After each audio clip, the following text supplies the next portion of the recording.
नमस्कार दोस्तों, मैं रोहित। एनसीईआरटी कक्षा 7 भूगोल पहला अध्याय है। इसमें हम बात करेंगे पर्यावरण की। पर्यावरण क्या है, कितना महत्वपूर्ण है, ये हमारे लिए कितना इम्पोर्टेंट है कि इसके बिना रहना भी मुश्किल है। पर्यावरण अगर अनुकूल है, अगर थोड़ा प्रतिकूल होता है तो हम परेशान हो जाते हैं। अनुकूल है तभी हम कंफर्ट फील करते हैं। तो कुल मिलाकर बात यह है कि पर्यावरण को हमें समझना है, तो इसके लिए पूरा वीडियो देखना होगा। वीडियो स्किप मत किया करो, थोड़ा देखा ख़त्म कर दिया, ऐसा नहीं करना है। पूरा वीडियो देखेंगे आप, तभी आपके पूरी बात समझ आएगी। तो प्लीज़ पूरा वीडियो देखें, स्किप ना करें, नोट डाउन करें, एक एक वर्ड नोट डाउन करें जो आपके लिए इम्पोर्टेंट है।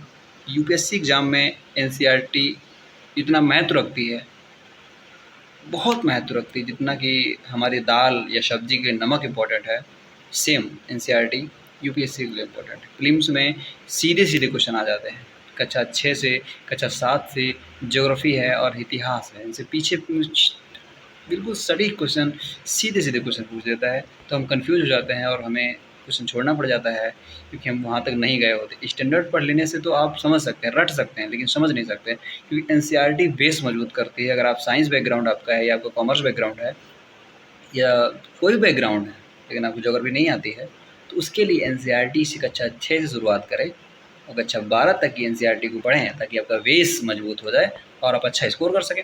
स्टैंडर्ड बाद में कई सारी बुक्स हैं, किसी भी बुक्स को आप फॉलो कर सकते हैं, जिसमें बहुत सारी बुक्स आपको मिलेंगी जिनको आप फॉलो करना चाहेंगे। तो हम आगे बात करेंगे कि पर्यावरण क्या है।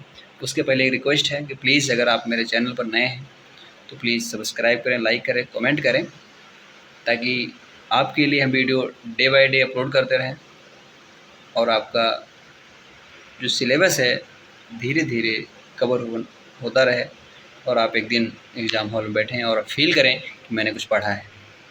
उसके लिए लाइक करें और कमेंट करें और अपने दोस्तों को शेयर करें जो घर से बाहर नहीं जा सकते, घर पर ही रह के पढ़ाई करते हैं। तो उनके लिए एनसीईआरटी जो बेस्ट है, बेस्ट से भी बेस्ट है। नोट्स जितना मैं हाईलाइट कर रहा हूँ, जितना मैं खींचूँ, जितना मैं प्रेशर मारूँ, उसको नोट ही कर लेना है। मैपिंग वाली बात रही, मैप एटलस आता है, उसे देख लेना है, ख़रीद लेना है। एटलस में खासकर भारत को जो मानचित्र बनाना सीख लें, विश्व का मानचित्र बनाना सीख लें।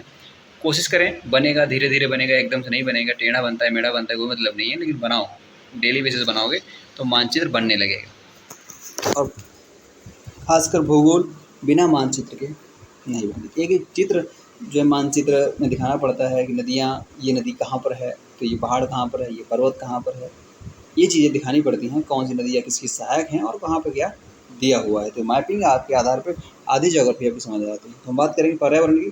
तो लंबी कहानी है, इसमें कुछ खास नहीं है, लेकिन फिर भी ध्यान देंगे, कुछ चीज़ें हैं उन पर हम फोकस करेंगे। लंबी छुट्टियों के बाद जब रवि स्कूल जा रहा था, तब उसने देखा कि उसके स्कूल के निकट के खेल के मैदान में खुदाई हो गई थी। जो निकट मैदान था उसमें खुदाई हो गई थी। वहीं एक मैदान उसके खेलने के लिए वहाँ पर था। लोगों ने बताया कि वहाँ अनेक फ्लैटों वाली एक बड़ी इमारत बनेगी। जब रवि को समझ आया कि मुलायम घास, गेंदें के फूल और तितलियों वाला विशाल मैदान अब हमेशा के लिए नष्ट हो चुका है, तो उसकी आंखों से आंसू छलकने लगे। उसने ये बात अपने सहपाठियों को बताई। सुबह की सभा में प्रधानाचार्य ने भी उदासी से कहा, देखो कैसे हमारा पर्यावरण बदल रहा है। मतलब जहाँ पे घास, पेड़ पौधे थे, वहाँ पे एक बिल्डिंग बनेगी जो पर्यावरण को दूषित करेगी। ये बात सच है। कक्षा में पहुंचकर रवि ने अपने शिक्षक से पूछा, पर्यावरण क्या है। रवि के मन में जो क्वेश्चन था वो ठीक था कि पर्यावरण क्या है, जो कुछ भी हमारे अपने आसपास देखते हो। शिक्षक ने कहा कि जो अपने आसपास देखते हो वही पर्यावरण है। रवि ने कहा, इसका अर्थ है स्कूल भवन, तेज मेज, कक्षा में रखी कुर्सियाँ, यहाँ तक कि खुला मैदान, सड़क, कूड़ा करकट। मेरे दोस्त, ये सभी हमारे पर्यावरण के अंग हैं। टीचर ने कहा हाँ। शिक्षक ने कहा हाँ, लेकिन ज़रा रुको, कुछ वस्तुओं का निर्माण प्रकृति ने किया है, जैसे पर्वत, नदियाँ, पेड़। अब यहाँ पे ध्यान रखना है कि कुछ चीज़ें जो हैं जिनका प्रकृति ने जो क्या किया है, निर्माण कराया है, जिनको नदियाँ, पेड़ पौधे, पेड़ प्राणी हैं, जबकि अन्य का निर्माण मानव ने किया, जैसे सड़क, कार, कपड़े, किताब। उनका मानव ने निर्माण किया है। अब 2 छात्र मिलकर कार्य कीजिए। मैंने टीचर ने बता दिया कि 2-4 छात्र मिलिए, अब कार्य कीजिएगा। ये थोड़ी टिप्पणी दी, इसको देख लीजिए। पर्यावरण हमारे जीवन का मूल आधार है। हम सांस लेने के लिए हवा, पीने के लिए जल, खाने के लिए भोजन एवं रहने के लिए भूमि का प्रदान करती है। मानव इस प्राकृतिक पर्यावरण में कैसे परिवर्तन करता है? कार का धुआं वायु को प्रदूषित करता है, पानी को पात्र में एकत्रित किया जाता है, भोजन को बर्तनों में परोसा जाता है और भूमि पर कारखानों का निर्माण होता है। मानव कार, मिल, कारखानों एवं बर्तनों का निर्माण करता है। इस प्रकार से मानव प्राकृतिक पर्यावरण में परिवर्तन करता है। यहाँ तो मैंने बात करी थी। रवि, परमजीत, जस्सी, मुस्तफ़ा, आशा सभी ने सूची बनाने के लिए उत्सुक थे। इकबाल ने पूछा, हमारा पर्यावरण क्यों बदल रहा है? इकबाल के मन में फिर एक क्वेश्चन हुआ कि हमारा जो पर्यावरण है वो क्यों बदल रहा है? शिक्षक ने उत्तर दिया, ऐसा हमारी ज़रूरतों के कारण होता है, क्योंकि हमें जब बेड बनाने की ज़रूरत होती है पेड़ काट देते हैं, या दरवाज़ा बनवाने की ज़रूरत है पेड़ काट देते हैं, या चारपाई बनवानी है तो पेड़ को काट देते हैं। ये दिन प्रतिदिन बढ़ती हैं। जैसे जनसंख्या बढ़ेगी वैसे ही हमारी आवश्यकताएँ बढ़ेगी, वैसे पर्यावरण को हम दूषित कर रहे हैं। पर्यावरण घटक देख लेते हैं। घटक कौन से? प्राकृतिक, मानव। प्राकृतिक पर्यावरण घटक बात कर रहे हैं। प्राकृतिक में कौन से? जलमंडल, वायुमंडल, स्थलमंडल। और मानव जो निर्मित पर्यावरण है, सड़क है, इमारतें हैं, पुल है, सड़क है और स्मारक उद्योग हैं। मानव ने जो बनाया है कि एक व्यक्ति, परिवार, समुदाय, धर्म, शैक्षिक, आर्थिक, राजनीतिक, यहाँ पे जो है ये हो जाती है। अब देख लेंगे। इसलिए हम प्राकृतिक वातावरण में परिवर्तन करते हैं और कभी कभी उसे नष्ट भी कर देते हैं। जीवी, अजीवी सभी प्राणियों का संसार, जैसे पादप एवं जंतु। अजीवी क्या है? निर्जीव पदार्थों का संसार से इस तरह देख लेंगे कि किसी भी जीवित प्राणी के चारों ओर पाए जाने वाले लोग, स्थान, वस्तुएं एवं प्रकृति को पर्यावरण कहते हैं। ये प्राकृतिक एवं मानव निर्मित परिघटना का मिश्रण है। प्राकृतिक पर्यावरण में भी पृथ्वी पर, एक सेकंड, इलेक्ट्रिक इशू आया है। ठीक है।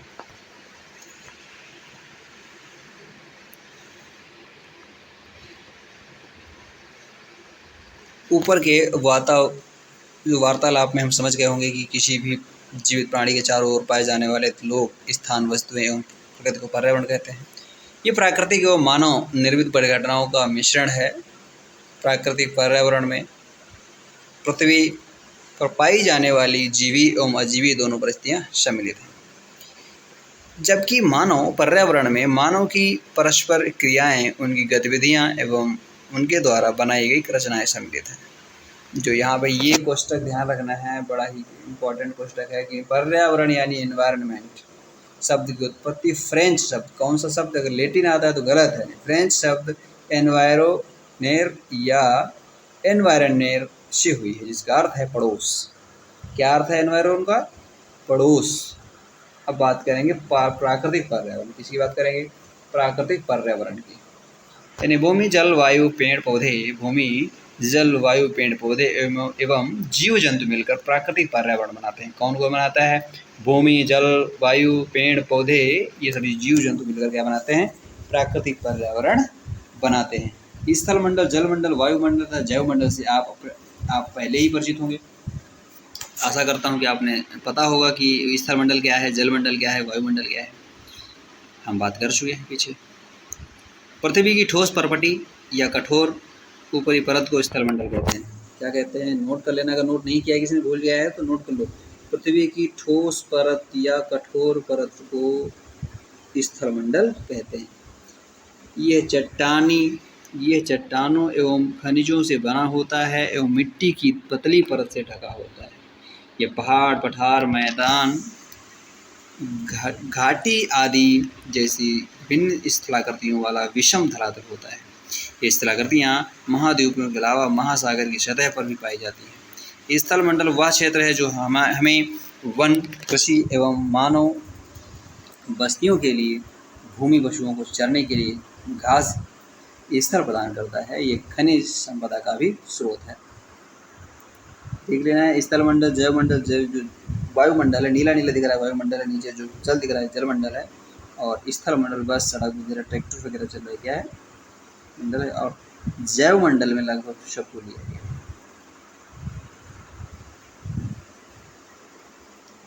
यहाँ पे ध्यान रखना है कि जल के क्षेत्र को जल मंडल कहते हैं। ये जल के विभिन्न स्रोतों जैसे नदी, झील, समुद्र, महासागर आदि जैसे विभिन्न जलाशयों से मिलकर बनता है। ये सभी प्राणियों के लिए आवश्यक है। पृथ्वी के चारों ओर फैली वायु की पतली परत को वायुमंडल कहते हैं। क्या कह रहा है कि पृथ्वी के चारों ओर फैली वायु की पतली परत को वायुमंडल कहते हैं। पृथ्वी के चारों ओर फैली हुई वायुमंडल की परत को, पतली जो परत है इसको कहते हैं वायुमंडल कहते हैं। पृथ्वी का गुरुत्वाकर्षण बल अपने चारों ओर के वायुमंडल को थामे रखता है। ये सूर्य की झुलसाने वाली गर्मी एवं हानिकारक किरणों से हमारी रक्षा करता है। इसमें कई प्रकार की गैस, धूल कण एवं जलवाष्प उपस्थित रहते हैं। वायुमंडल में परिवर्तन होने से मौसम एवं जलवायु में परिवर्तन होता है। पादप एवं जीव जंतु मिलकर जैव एवं सजीव संसार का निर्माण करते हैं। ये पृथ्वी का वह संकीर्ण क्षेत्र है जहाँ स्थल, जल एवं वायु मिलकर जीवन को संभव बनाते हैं। परितंत्र क्या है? रक्षा, जो रवि की बात की, रवि की कक्षा आया, फिर क्वेश्चन आता है। पहले हम एक टिकड़ी देख लेते हैं कि परितंत्र क्या है। परितंत्र यहाँ पे हम चर्चा करेंगे। नोट डाउन, अगर किसी को नोट डाउन करना है नोट डाउन भी कर सकता है। एक सेकेंड।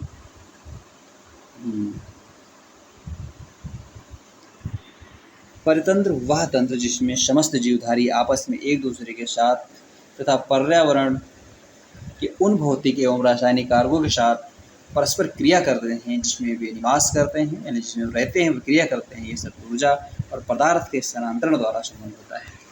परितंत्र रवि की कक्षा के एनसीसी कैंप में जस्सी ने आश्चर्य से कहा, कितनी मूसलाधार वर्षा हो रही है, इससे मुझे अपना केरल याद आ गया है। यानी केरल में, इसका मतलब है केरल में मूसलाधार वर्षा होती है, तुम सबको आकर देखना चाहिए। किसने कहा? ये कहा है जस्सी ने कि तुम सबको आकर देखना चाहिए कैसे हरे भरे खेतों एवं नारियल के बागानों में लगातार बारिश होती रहती है। तभी जैसलमेर के रहने वाले हीरा ने आश्चर्य से कहा, हमारे यहाँ वर्षा होती ही नहीं है, हमें तो दूर दूर तक केवल कीकर एवं रेत ही नजर आती है, लेकिन वहाँ ऊँट भी तो मिलते हैं। रवि ने कहा, हीरा ने कहा, ऊँट तो मिलेंगे ही। जब तुम हमारे रेगिस्तान आओगे तो तुम्हें सांप, छिपकली, अनेक कीट भी देखने को मिलेंगे। ये किसने कहा है? हीरा ने कहा। रवि हैरत बढ़ गया। विभिन्न स्थानों पर पाए जाने वाले जीव जंतु, वनस्पति एवं लोगों के रहन सहन के तरीके इतने भिन्न क्यों हैं?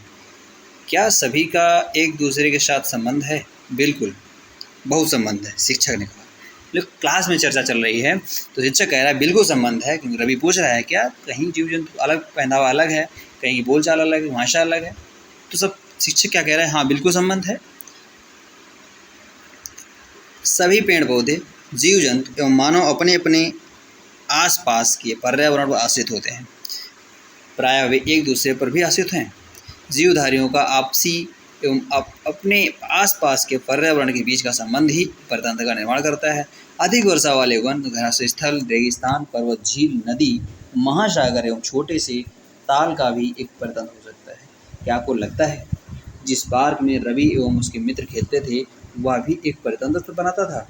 बिल्कुल सही बात है।